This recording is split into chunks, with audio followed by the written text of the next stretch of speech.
रात को अचानक लाइट चली जाती है और गर्मी से परेशान होकर श्वेता अपनी सास कमला के पास जाती है और उनसे बोलती है।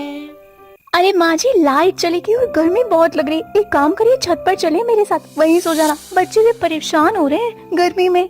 अच्छा बहू, ठीक है, तो एक काम कर, बिस्तर लेकर ऊपर जा, मैं जरा पानी लेकर आती हूँ। रात को अगर बच्चों को प्यास लग गई तो वो अंधेरे में नीचे कैसे आएंगे। ठीक है माँ जी, मैं बिस्तर लेकर जा रही हूँ। आप पानी और मच्छरदानी याद से लेते आना। बच्चे भी काटेंगे ऊपर, इसीलिए मच्छरदानी लगा लेंगे ताकि थोड़ी नींद सुकून की मिल जाए। अच्छा बाबा ठीक है, तू ऊपर तो चल, मैं आती हूँ। और हाँ, बच्चों को भी साथ लेकर जाना। कमला अपने पूरे परिवार के साथ छत पर सोने के लिए चली जाती है। तभी गर्मी के साथ साथ मच्छर भी काटने लगते हैं। बेचारी श्वेता परेशान हो जाती है और आधी रात को अपने पति विनोद को फोन करती है। विनोद जो कि मजदूरी करने के लिए किसी दूर शहर गया था, ज्यादा काम होने के कारण वहीं रुक जाता है। तभी विनोद फोन उठाता है और बोलता है। क्या हुआ शारदा, आधी रात को फोन कर रही हो? सब ठीक है ना? क्या ठीक है, एक तो गर्मी इतनी पड़ रही है, पूछो मत। ऊपर से तुम्हारे घर में मर मर के चलने वाला एक ही पंखा है और उस पंखे में पूरा परिवार एक साथ गुजारा करना पड़ता है। एक तो यहाँ लाइट बहुत जाती है और कम से कम एक कूलर और इन्वर्टर तो लगवा दो, कम से कम नींद तो ठीक से आ जाए। कूलर और इन्वर्टर तुम्हें पता भी है कि कितना महंगा आएगा? हमारे घर में कूलर तो है नहीं, ऊपर से तुम इन्वर्टर लगवाने की बात कर रही हो। अरे साल में 12 महीने होते हैं, 6 महीने की गर्मी, 6 महीने की सर्दी, 2 महीने तो वैसे निकल चुके हैं। गर्मी के 4 महीने और गुजारा कर लो ना। जिंदगी भर गुजारा ही करना है क्या मुझे? अगर बीवी का अच्छे से ख्याल नहीं रख सकते तो शादी क्यों करी? जिंदगी बर्बाद कर दी तुमने मेरी। अरे शादी करके तो जिंदगी बर्बाद हो गई मेरी। एक कूलर ही तो मांग रही हूँ, कूलर नहीं दे सकते गर्मी में, घमौरियां हो गई मुझे। बहू की तेज तेज बोलने की आवाज सुनकर उसकी सास बोलती है। हे भगवान, अरे बहू, इतनी रात को तो विनोद को क्यों परेशान कर रही है? तुझे तो पता है ना कि कैसे कैसे हम लोग घर को चला रहे हैं। और अगर तुझे कूलर चाहिए तो थोड़ा सा समय देना, धीरे धीरे सब कुछ हो जाएगा। अरे भाई जी, मेरे माँ बाप ने ना जाने कौन सी गरीब घर में मेरी शादी करवा दी। अरे कूलर तो आजकल हर किसी के घर में होता है। इतना भी कोई क्या गया गुजरा कि जैसे आप लोग हैं। बहू जरा ना सोच समझ कर बोला कर, तू गुस्से में कुछ भी बोल देती है। तुझे पता ही नहीं होता कि तू क्या बोल रही है। और अभी हमारे घर की आर्थिक हालत कितनी बुरी है ये तो तुझे पता ही है ना। और ऐसे में हमें कितनी तकलीफ होती है ये हम जानते हैं, लेकिन क्या करें, हम भी तो जी रहे हैं ना। हाँ, तो मुझे ऐसे मर मर के नहीं जीना है तो अच्छे से जियो, ताकि तिल तिल मरने से तो बेहतर है कि एक बार में मर जाओ। ऐसे ही कुछ दिन बीतने लगते हैं। श्वेता बार बार अपने पति से कूलर लाने की जिद करती है।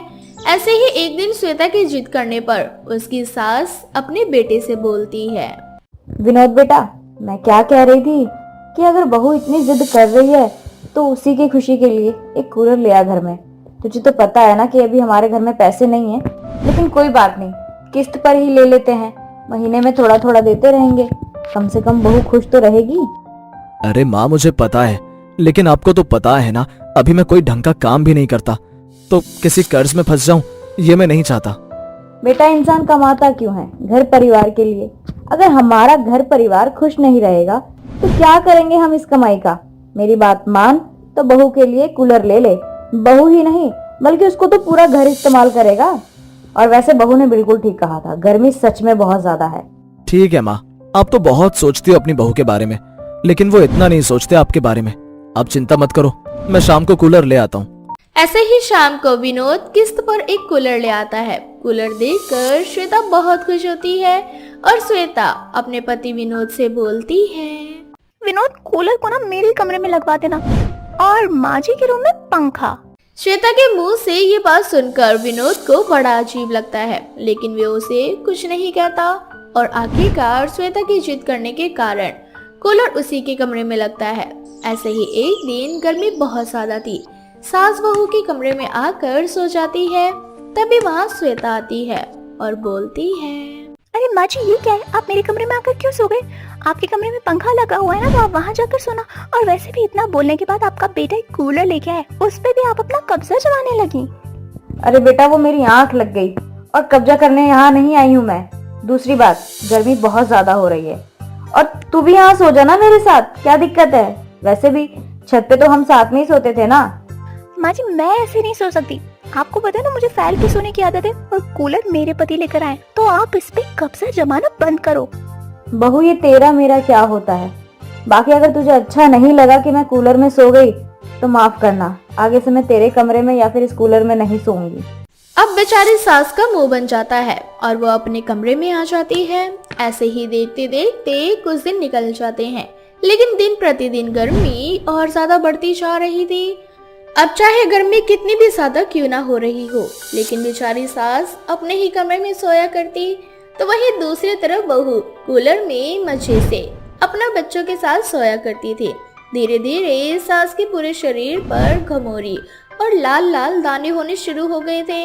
ऐसे ही एक दिन जब विनोद की नजर अपनी माँ के लाल लाल दाने और घमौरी के ऊपर जाती है, तो वो अपनी माँ से बोलता है, ये सब क्या है? आपके पूरे शरीर पर यह घमौरी हो चुकी है। आप इस तपती हुई गर्मी में इस पंखे में क्यों रहती हैं? कूलर तो ले आया ना मैं, अब कूलर में सोया करो। नहीं बेटा, मुझे माफ करना, वो तेरी बीवी का कूलर है और मैंने कभी सोचा भी नहीं था कि बहू कभी मुझे ऐसा बोलेगी। ये मत सोचना कि मैं शिकायत कर रही हूँ, लेकिन बहू ने मुझे कूलर में सोने से मना कर दिया, और दूसरी बात, उसके कमरे में मैं कभी नहीं जाऊंगी। ये बात सुनकर विनोद समझ जाता है कि जरूर उसकी बीवी ने उसकी माँ को कूलर में सोने के लिए मना कर दिया है। गुस्से में वो अपने कमरे में जाता है और अपनी बीवी से बोलता है, तू पागल है क्या श्वेता? तेरे को पता है ये जो कूलर है ना, माँ की वजह से आया है। तेरे कहने से मैं कूलर लेकर आया भी नहीं। माँ ने मुझे बोला कि बहू को दिक्कत परेशानी ना हो, इसलिए कूलर लाया, और आज तू मेरी ही माँ को कूलर में सोने से मना कर रही है। मुझे तुझसे ये उम्मीद नहीं थी। अरे तो इसमें गलत क्या बोल दिया मैंने? अपनी सास के साथ सोऊंगी क्या मैं? क्यों? रात को लाइट जाने के बाद छत पर तो मेरी माँ के साथ ही सोती थी ना। अब जब कूलर आ गया तो तुझे मेरी माँ को साथ में सुलाने में दिक्कत होती है। अरे तुम दोनों ही इस घर में रहती हो, मैं तो सारा दिन काम से बाहर ही रहता हूँ। ये कूलर मैं तुम दोनों के लिए लेकर आया था ताकि मेरी माँ और मेरी बीवी को कोई दिक्कत ना हो, और तू मेरी माँ के साथ ऐसा व्यवहार कर रही है। मेरी माँ की जगह अगर तेरी माँ होती तो तुम क्या करती? विनोद को गुस्सा आता है और वो जाकर किस्त पर एक और कूलर अपनी माँ के लिए ले आता है।